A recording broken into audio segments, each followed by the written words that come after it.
Hey everyone, it's Jack, and today I'm going to take a look at OpenSUSE Linux. This is the KDE Plasma version I'll be checking out, and OpenSUSE is one of my favorite RPM-based distros, and I think it probably doesn't get enough love for my channel because I think I've only taken a look at it one time, so I really want to get into this again. But first, I want to send out a special shout out to DistroTube's Derek Taylor, who had me on his show today. And so that was a wonderful experience. Derek's a great guy. And that all started thanks to a Bainy one who left a comment in one of my previous videos about, hey, you and Derek should do a collab together. And Derek happened to spot that and responded, contacted me and said, hey, yeah, let's do that. And so that is kind of how that started. And that was really a good thing. And if you want to catch that video, I got the link in the description below, or you can take a look right up there at the video card. And I think it was a really great chat about Linuxy kind of stuff. Gotta appreciate that a big fish would come along and set aside a little time for his show. So I was truly honored with that. It was fun, great time. And so triple thumbs up to you there, Derek. Thank you. And also a big thank you to Abani1 for pointing that out. That was great. So I appreciate that. And with that, let's check out OpenSUSE. So here I'm out at their website, and let's take a closer look at their site. So here we got some info going on right here, and it looks like a new look on their webpage too, which is pretty nice. So they're showing state-of-the-art desktop server operating system. Of course, we already knew that. And this is the Tumbleweed version that I want to take a look at. Tumbleweed has always been kind of my personal preference because it is a rolling release, so it's constantly updated. And of course, if you like the more stable, then the Leap is also a wonderful choice. As most of you probably know, and some of you don't, OpenSUSE plays nice with your hardware. It's secure and it's rock solid because it's really tested. And of course, OpenSUSE also has the latest software available, new kernel. It also uses the ButterFS file system and Snapper, so you can take snapshots of your configuration and back it up. And of course, the proven YaST control panel, which is great for configuring. So while I'm in here in OpenSUSE, I'm also going to cover just a couple of features in KDE Plasma that many people aren't aware of. So that'll kind of add a little more zing to the whole first look as well. And so I'm going to go in here. I'm just clicked on the download tab.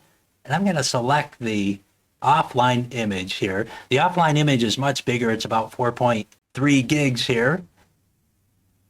The network image is a lot smaller, only 231 megabytes as an alternative option. So I'm going to go ahead and download this, and then I'll be right back. Okay, I'm back. And we'll select the installation tab here and start the loading Linux kernel. So this is going to actually launch an installer here, I believe, right off the bat. So we'll see if that happens. So far, so good. Okay, now it's loading in all the stuff here for the installer. And can see the progress indicator coming up here, getting the basic drivers loaded in. That's all looking good. Okay, and so the installer has started here. I just typed in hi there for my keyboard test just to make sure that's all working good. So I'm going to hit next here, and we should be able to press on. And then here it's showing our online repositories that are available, which is all good. And I think I'm going to go with the defaults. I like that. Don't need the debug. So I'm going to hit next.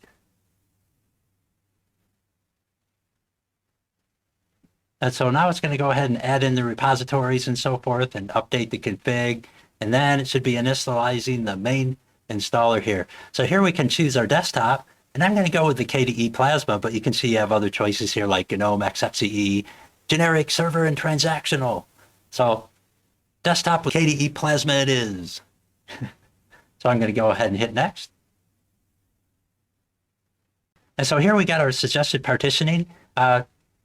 You can do a guided setup or an expert partitioner if you want to customize your partitioning. Otherwise, you can just hit next and it'll just wipe your whole drive and do everything for you. So I'm going to go with that route. And now it's going to go ahead and synchronize with the time servers and so forth. And it has automatically detected our time zone. So that works for me. I'm going to hit next. And now we can give ourselves a username and password. So I'm just going to go with the old standby Toadwake and then a password. And I think all the defaults look good. You can also import your user data if you have an existing home folder, which is nice. So you can select the user there if it detects one, or you could just skip it all together, which I probably wouldn't recommend for most cases. So I'm going to hit next. And it's letting me know that my password is too simple. Usually they call me too simple, but so that's okay with me. I'm just going to hit next here. And then it has a summary of all the stuff that we did here. So we got our booting, our software, and so forth. And you could actually click that link on the software or any of these and kind of modify things if you wanted to. Not something I would probably do, but if you were going to do it, when you select that, you can see all these different things. So if you change your mind, you didn't want KDE, you can select any number of desktops in here to go with, or add some extras in here if you wanted to as well. However, for the most part, I would not recommend going in here unless you really know what you're doing. So let me hit next here. And we'll click install to confirm. And now it's going to start the initialization. It's going to warm up for a minute. I guess it's got to do those stretches. And now it's going to install. So I'm going to let it do its thing. And then when it's all done, I'll be right back. Okay, it finished installing. I'm back at the installer screen here. So I'm going to just go ahead and hit this. Not the installer screen, the main menu. The install was successful, I think. So here I'm booting into Tumbleweed here. And we should be getting to a login screen here in just a second.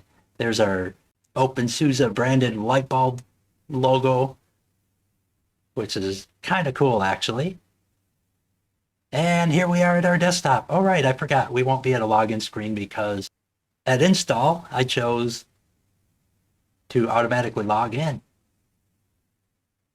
So here we got our desktop, and we got the classic OpenSUSE wallpaper there, the welcome screen, which I just closed. So yes, it looks like everything went fine.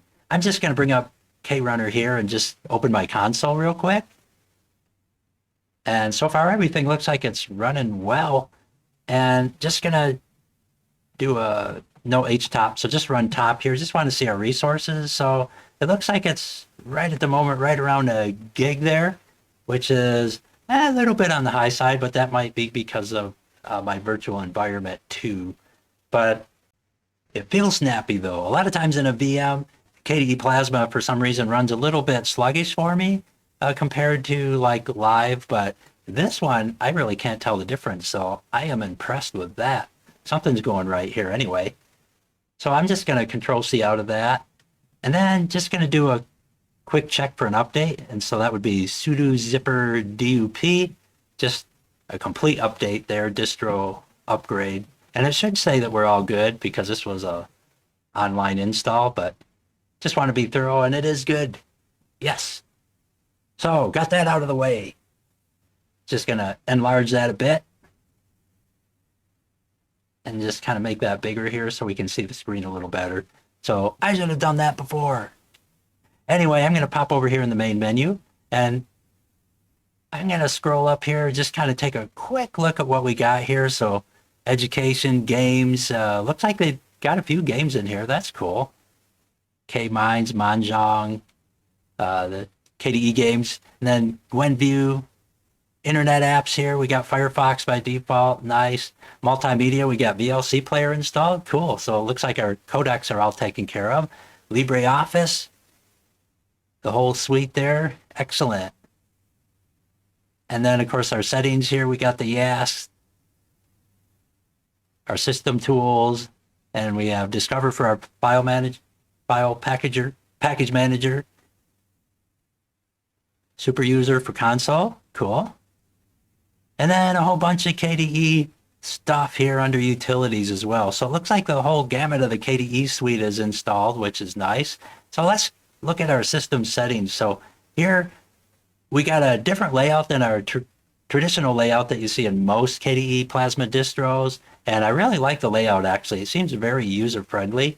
And here in our global theme, by default, it's using the OpenSUSE theme. But if you want a dark theme, which I kind of like the dark, I'm just going to go with that and hit apply. And that'll kind of give us an overall dark theme. And so now if I click on the menu here, we got our dark background. And to me, that's just a little more me.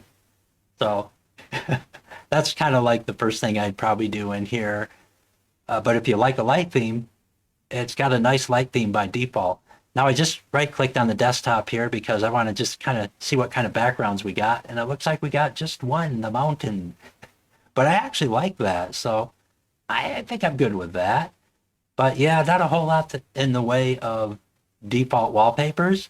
But of course, in KDE, that's easy to get anyway, since you can download them right in the app here. And then here we got our application type, application style for our buttons, and then Plasma style here. So this would kind of stylize your window dialogues themselves. And then here your color, you can actually pull your color accents right from the wallpaper, and that changes it a little bit here. So your highlighting there off in the side panel is kind of changed to a darker kind of blue, which matches the sky. Or you can just give it your own custom color here. You can select one of the presets or go with a custom right from the palette. And so this would change your colors here, your highlight color and the colors for your folders. Nice. So that's cool too. And then of course the default color scheme was actually kind of a brighter blue. Let me slide that out of the way. And if I click that, then it kind of goes to a brighter blue after I hit apply.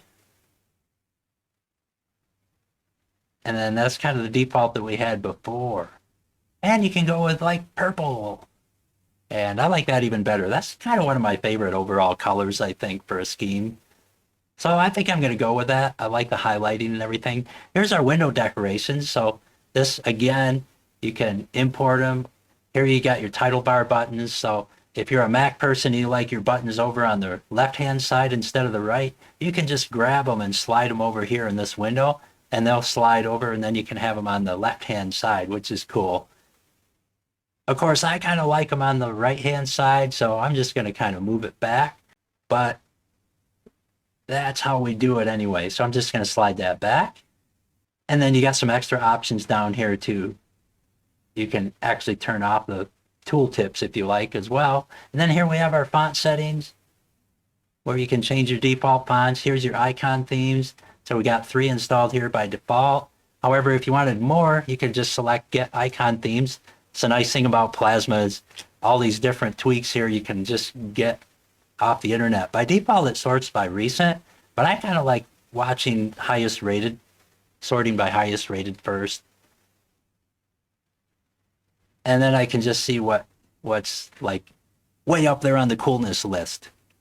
So we got like the Tela and the New Weta, Papyrus, Beauty Line. That's pretty popular in Garuda. And then there's a pretty good one there, the reversal icon theme. That kind of looks nice. That's got this cool modern look to it and a high rating too. So let me just select that. And then let's just see what colors we got here. So a lot of colors to choose from. That's kind of cool. Maybe I'll select that cyan just to see what it looks like. I don't know if it'll still give me other choices or if I can only do one at a time. I'm just going to hit use. Just see what it does here. And then slide this over. And there we go. Wow, it updated. Usually I got to close Dolphin to get it to update, but I didn't have to do it that time. I'm impressed. But I'm going to uninstall it though. Just that color just doesn't work. Not for me anyway. Well, let's see if they got purple in here. And there we go. So I'm going to go ahead and install the purple. And we'll give that a shot there and see if that works better for us. And no update. So maybe I do got to close it. I might have got lucky the first time. So I'll just kind of, let's try minimizing it first. We'll open it back up. Nope, that didn't work. So I guess I do got to close it. I thought something changed. And I didn't have to do that anymore in Dolphin, but I guess I do. So there we go. Yes, we got the purple. Nice. And let's see how our application icons look. And they look great. Yeah, this kind of reminds me of my iPhone icons, actually. So I'm good with that. I think I'm going to go with that. So now we got our icons tweaked. Excellent. And then if we move on down, we can change our cursor themes here. Breeze by default, which I'm good with. You can also get new cursors, just like everything else. You can grab them. And here's our splash screen. So this is what we saw when we first logged in, although we auto-logged in, so probably didn't see it very long. And here's the default KDE Plasma splash screen. So that's kind of nice that you can just hit those little play buttons and see it. Also, you can have no splash screen at all, or just get your own from online. So that's always fun. And here's our first result, which is like a ring splash screen, and I kind of like that. And here's a fork of the same one, the ring plasma. So let's try the fork here. And I'll close that. Now if we preview that, this is what it'll look like when you log in. Nice. So that's pretty cool, actually. I like that. That's a good splash screen. So that's how you can change splash screens, in case you didn't know. Cool. So let's go back to all settings. And here we got our notification settings, our user settings. That one's probably one we want to take a look at in a minute. Here's our shortcuts. So here you can set up your keyboard shortcuts. And if you click on some of these, you can see what the keyboard shortcut is as well. But I'm trying to see if there is the console here. So I don't see the pre-done console keyboard shortcut. So I just hit add here. And then I'm going to find the console. Actually, it'd probably be easier if I just type it. So we'll search for console, and there it is. So I'll select that, hit OK. And then we can assign a keyboard shortcut to this. And I clicked on the add application, by the way. And it shows Control-Alt-T. I think I'm going to simplify that. Instead of using the default, I'm going to select input and then just select Control-T. Or not Control, sorry, Super T. That was Super T, or Meta, as they refer to it here. And that works. I just pressed Super T, and that opened up my console. Cool. All right, so keyboard bindings working. And then we have our startup and shutdown items here. Here you can actually change your login screen. So if you're set up to log in, you can change your look if you want. So if you don't like the breeze for OpenSUSE, then you can select any one of these, or you can download one from the internet by clicking the Get New SDDM Themes button. And then you can choose from hundreds of themes contributed by the community, which is great. And then we have other options like the desktop session and so forth. So let's go back and jump into our users, and let's give ourselves an avatar. So I'm going to jump in here and just grab something. I kind of like the kitten one there, so I think I'm going to go with that. Nice. And also you can change your account type to administrator, which is what I would recommend if you're just installing this live for yourself. Then we got accessibilities, applications, KDE wallet. So if you need to change something in there, you can do that. Online accounts, input devices. Typically I go in here and I turn on the numlock because I use the numbers keys a lot. So that's something I like to do. And I always forget to hit apply. So here's apply. And then we got left-handed mode for our mouse. So remember, if you check that by mistake, you got to right click to uncheck it because your mouse is going to change if you hit apply, of course. And then we got our display and monitor settings. And that's all good. But that's where you can change your resolution. Then we got our compositor. You can actually turn that off if you have a potato of a computer. You can set your gamma settings and night colors. Typically, I leave all those at their defaults personally. And then we have our audio settings. So if you need to change anything here, you can do that easily. And now let's take a look at our power management. So if we go in here, typically I turn off some of this stuff, but like switching off, I might, if I leave it on, I might crank that up to like 45 minutes or so, maybe an hour.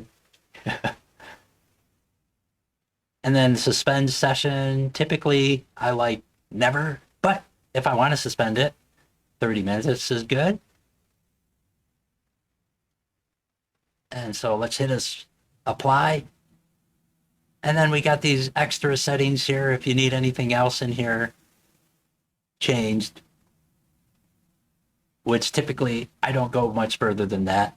Here's our print settings. So here's where you can go and install a printer, and actually by clicking it, it's pretty much plug and play if you got a Linux compatible printer, and many printers are, probably most of them. So you should be able to see those right off the bat. And then we have our YaST. YaST is kind of cool. It's a nice configuration tool here in OpenSUSE that I really like. And so if you're a little bit more advanced, I wouldn't recommend this as a beginner probably, but you can go in here and tweak a lot of things right in YaST and have visual, save yourself from messing with configs and so forth. But here you can set up all kinds of things related to hardware, software. Here's our bootloader setting. So by default, OpenSUSE boot takes about 8 seconds to boot. So I'm going to just kind of speed that up a bit. But you can see you got all these different settings in here you can just change with a click of a button. And so you can even change your theme. Here's our bootloader options. So I'm going to go in here and I'm going to change that 8 seconds to 1 second because I like a fast boot. So for me, that kind of works. And I'm just going to hit OK there. And so that's a quick and easy way to change your boot configuration. And of course, that's a grub screen when you're first turn on your computer and you see that initial menu. So now we don't have to wait 8 seconds. Nice. Then we got other things here: system, network services, security and users, even virtualization here. There's your firewall settings. And under virtualization, you can install the hypervisor and the tools. And so it really makes it kind of easy to get all this started, set up Samba server, and you can really do all kinds of more advanced stuff. So that's the YaST Control Center. So now let's take a look at some of the more lesser known stuff. At least lesser known by many anyway, but not everyone. So I think if we go to our workspace behavior, here we can kind of change our desktop effects. So if we jump in here, we got all these different effects here for our window animations. We got blur for the background, fall apart animation. That's kind of cool when you close your windows, it just kind of breaks apart. So if I were to click that and just hit apply here, then if I come over here and close the window, it breaks apart. That's kind of cool. I like that. So relaunch that. I think I'll just keep that on. What the heck? And then another one of my favorites, of course, is the wobbly windows. You got translucency here, magic lamp. Let's turn on our wobbly windows and hit that. And now if I come over here and kind of move this around, you get a little bit of a wobble in there. It's kind of tight by default though. If I go hit the configure wheel, I can just kind of set that in the middle, hit OK, and then it should be just about right. And yeah, I think that works for me. Just enough springiness, but not too crazy. All right. So those are our desktop effects. And of course, we got down here all kinds of other things. And then here we got, of course, things like screen locking. I like to turn that off because I find it kind of annoying to have to log in every time it goes out. And 5 minutes is a little soon anyways. If you don't mind the screen locking or if you need it, then I would just crank up the time. Here we got our virtual desktops and activities. Now the virtual desktops, I think came first and then came along the activities at some point. And activities are kind of like an even better version of desktops. virtual desktop, because activities are kind of like, I'm not really sure how you would kind of describe it. Maybe like you can group your desktop. So right now on my current desktop, I can just hit desktop 1, desktop 2. I could set it up to have 4 desktops or 10, whatever you like there. However, an activity kind of creates another desktop with a group of desktops in it. So let me kind of show you what I mean by that. Up here, you even have an icon that you can select. So let's just kind of create one. Oh, there's a 0AD icon. That's kind of cool. I'll just select that and we'll just call this like gaming or something. So this activity is going to be for gaming. So it's kind of like almost having your own dedicated work area just for gaming. So if I call that gaming, and you could even give it a description if you wanted to, like the gaming lair. And this would kind of make your own private space, so to speak. And here you got a shortcut for switching that. So you could actually set a shortcut key here too, like Control A. And so you could set that. I'm going to just do like Super 2. Oh yeah, can't do that. Okay, that's already assigned. I kind of figured that would be. But anyways, if you wanted to do a shortcut in there, maybe like Super G or something, then you could quickly go to that gaming activities there and get to it. Of course, another way is you can simply go to the desktop here and right click. So if I were to right click like in any open space.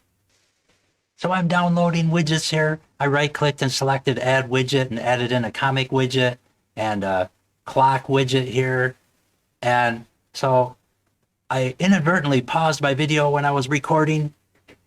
So that was kind of dumb. But anyways, right clicking, you can change your activity. However, right now I'm just going to give it a wallpaper here that defines it because I'm in the gaming activity right now. So I'm going to hit get new wallpaper. And let's just select something real quick. I kind of like the nature one there. And got an error message, but it seems to be benign because it's not hurting anything. It's still downloaded. So I'm just going to hit install here. And then close that. Now we should be able to see it in our window here.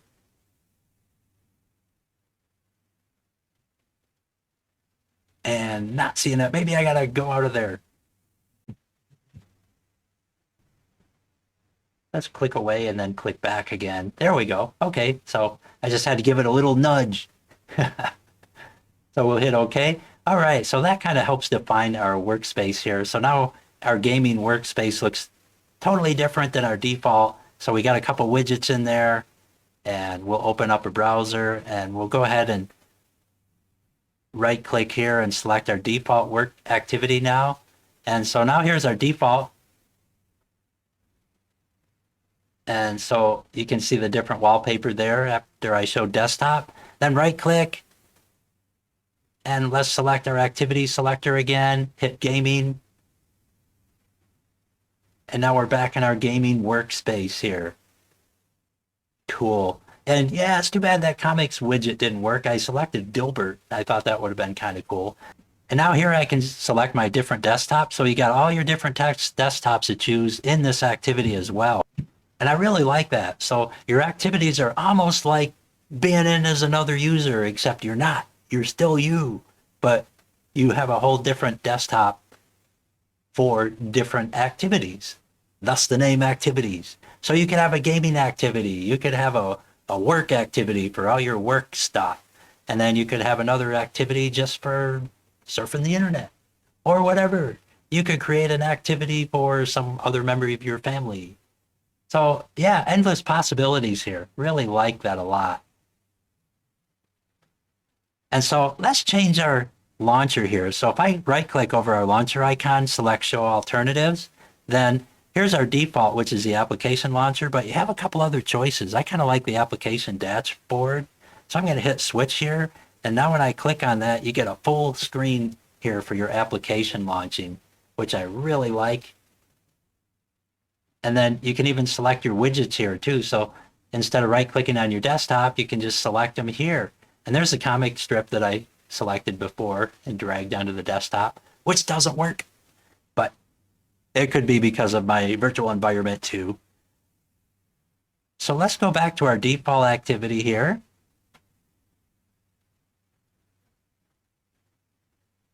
And then inside my main menu, when I close that or hit escape, it breaks up too. I like that. Nice. And then of course, here's our two desktops that are available here in our default as well, which is absolutely separate from activities. Let's go into our settings again. And another thing I think is cool is our window management. So if I go in here, we can access KWIN scripts, which is really cool. There's a lot of scripts out there for your Windows. And one script I particularly like is called Krohnkite. And you can set it up for tiling windows. And I just check minimize all. But you don't really need that because the peak utility is already installed there, the widget. But I'm going to go here to get new scripts. And I'm going to look for Krohnkite. That's probably under most popular. I see there's an auto tiler tile too. That looks like a fairly new app, which is kind of cool. But if I go to up here where it says recent and I change it to show highest rated first, I think Krohnkite is going to be right up here in the top 3 or 4 here. So if I scroll down a little bit, there it is. So I'm going to select that, hit install, and we're going to install Krohnkite. Then I'm going to close that. And so here we got that. So I'm going to check it. And then that should give us a window tiling feature. So if you want to be able to switch between tiling and floating, you can do that right here. And it looks like the settings window is still floating there. And that might be kind of normal because it's a settings window, but I'm just going to log out real quick and just see if they all kind of come back into tiling mode. So there's our avatar we selected earlier, and we're running X11. So cool. I wasn't quite sure if we were in X11 or Plasma because I checked auto login at install, which I normally never do, but I did this time. So there's our splash screen.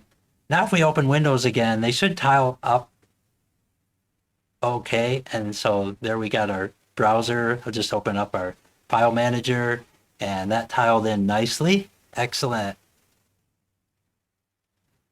So let's open up console. I just hit my super T and console went right in beautifully. So everything looks like it's tiling the way it should. Very good. So here you can see that I'm pressing my super key and right-clicking my mouse, and that allows me to drag the windows. And then Control F will make it full screen. And so here, if I press Super Shift F, then you get float all, and then all the windows go back to floating. So you can toggle between floating and tiling by Super Shift F. And of course, simply Super F will make the focused window full screen. And also, if you want to move your windows around too, Super Shift J and K will move those around, just like in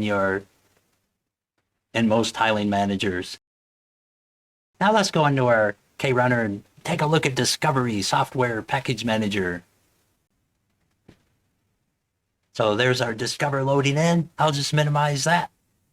And so here we got Discover. And we got all our default apps, or all our featured apps showing up here. And then of course you got your settings here. You can tweak if you like. And these are the repositories that are activated, which I think are all good. Even FlatHub there is activated and ready to go. I'm liking that. That's good to see as well.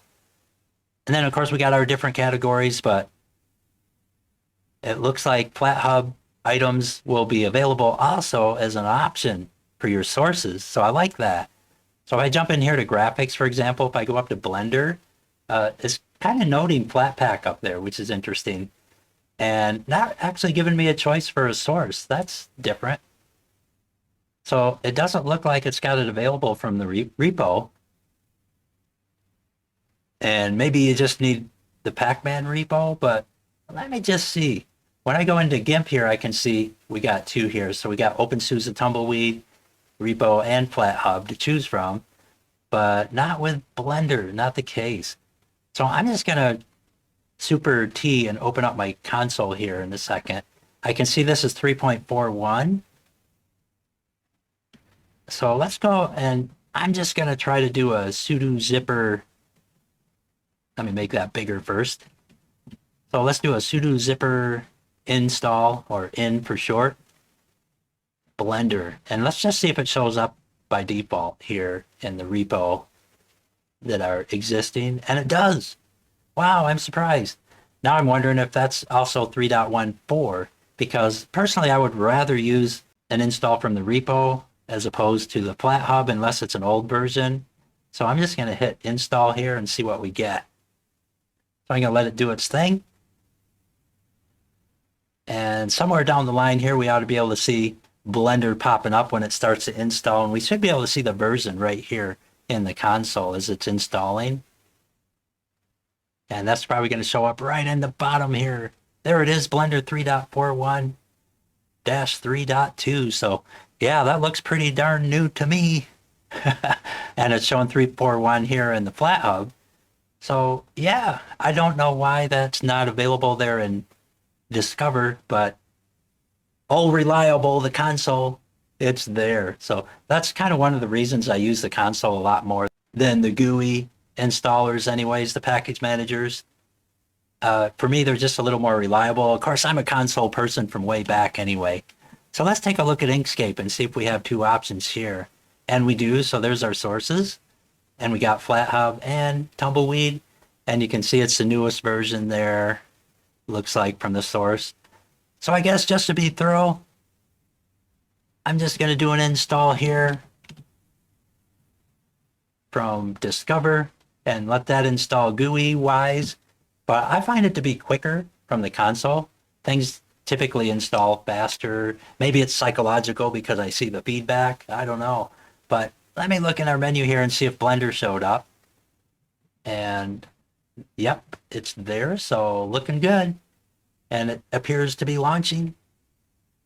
And there it is. So if I hit Super F, we can make that full screen. And it's starting to open up and loading at the same time. And there we go. So Blender installed just fine. Excellent. So I'll close that. And it looks like Inkscape is installed, so we should have that as well. And that installed through the GUI, and hopefully that's going to appear, and it did. So let's open that just to make sure it worked and that the theming looks good. So let's do a video template and just open that real quick. And there it is, Super F to full screen, because I still have my tiling activated. Let's go to About. And yes, that is verified 1.22, blah, blah, blah. And looks good. And the theming is nice. So that held up. Sometimes the theming on a lot of distros aren't always uniform, like Office here. If we go in here and I open up like LibreOffice Calc, a lot of times the theming is off if your default is like light, like it was in here. And it is, it's showing icons there in the toolbar for a light theme. So let me Control F and just full screen that. I mean, Super F. And you can see these are for a light theme. So I'm going to go to Tools and then select Options. And then if we select View here, we can change our theme. And so by default, it's using the light theme Breeze. And might as well stick with Breeze. So I'll go with Breeze Dark. And if I hit Apply, then you can see now all the icons up there in the toolbar are visible. So that is more consistent with a dark theme. And that's how you change that if you run into that problem after changing a theme, is in LibreOffice, you can solve that very easily. So there we go. Nice. So we'll just kind of close out these windows. And this is our gaming activity still. And I think I'm going to stay in this activity because I kind of like the wallpaper there. So I'm going to open that up. So let's go over here into configure and just kind of take a look at some of the options here in Dolphin. Dolphin is a really powerful file manager here. And here you got all your different settings, view modes, navigation, context, trash settings, and so forth. And it's really set up personally pretty much the way I like it right out of default. But anything you want to tweak, anything you can think of is probably in there. And then we got our split feature, which is another feature I really like.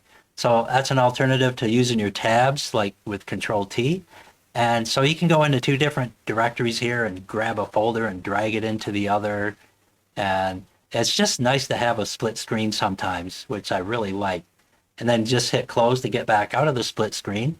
Another thing, you can come up here to this little dot menu and you can go down here and under show panels, you can like turn on information panels and other panels as well. But the information is the one I probably like the best, especially for pictures. It'll give you the resolution of the picture and everything right there in the information panel and a little preview of it. So I think that's kind of cool. I like that. So configure. Yes. So that's a nice feature in Dolphin as well. So another thing we can do is, suppose you want to move this window to another activity, like to your default. You can go here, right click, show in activities, and then select the default. So now if we right click, open our show activity, and then go to default, there's our Dolphin. So now it's showing up in both activities because I have them both checked. So if I right click, show activities, it's showing all activities. Now if I just select default exclusively and then go back into my gaming, it's gone. So I essentially moved it. Of course, that's a long way to move it. You can simply just move it.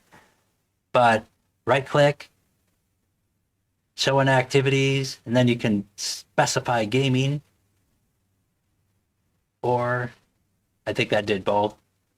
Or you can move it to default or move to gaming. So if I select move, then it goes there and moves it. And so that's easier if you just want to move it. So back to gaming, and it is moved back. So that's how you move windows and application dialogues back and forth. Just right click on the top area of the window there. So wow, I think I covered everything for this video. At least everything I can think of. So now it's time for my 2 cents. Well, I'm waiting. Where's my 2 cents? No, just kidding. All right. So OpenSUSE. Yes, it did not disappoint again. This is one of the reasons OpenSUSE is one of my favorite distros, is because it is so reliable. It's rock steady, and the KDE Plasma is really fast in OpenSUSE. To me, it's even more responsive than a lot of other major distros.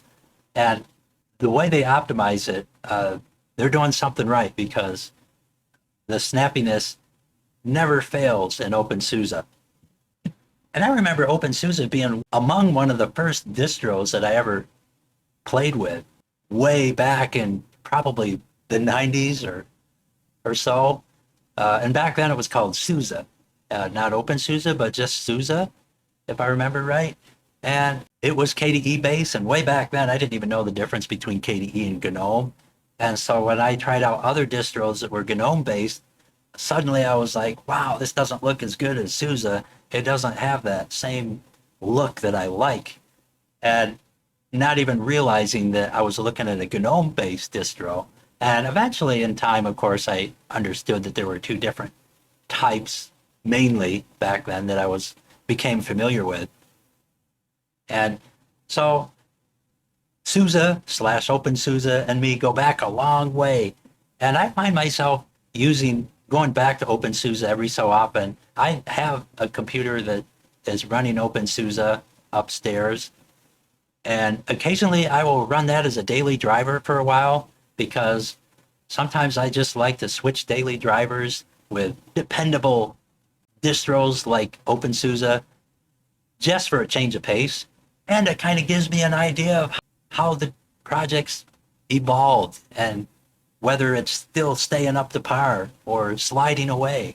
Well, this one's staying up to par. OpenSUSE has not disappointed again, and even default right out of the box, there's not really much I would change on it. The results just speak for themselves. And so I really like distros that are relatively headache-free. I mean, when I'm in a mood for a learning experience, then those challenges are kind of fun because you evolve as a Linux user. But sometimes you just don't feel like evolving. You just want to play. So, double thumbs up for OpenSUSE. Absolutely a distro that's well worth installing. If you want to try a reliable distro that just works without headaches, you won't go wrong with OpenSUSE. And if you're installing for someone else, ditto. You won't go wrong. You won't get that phone call at 3 a.m. So with that, I hope this was helpful. And if it was, don't forget to leave that thumbs up and hit subscribe. Thanks again for watching, and we'll see you next time.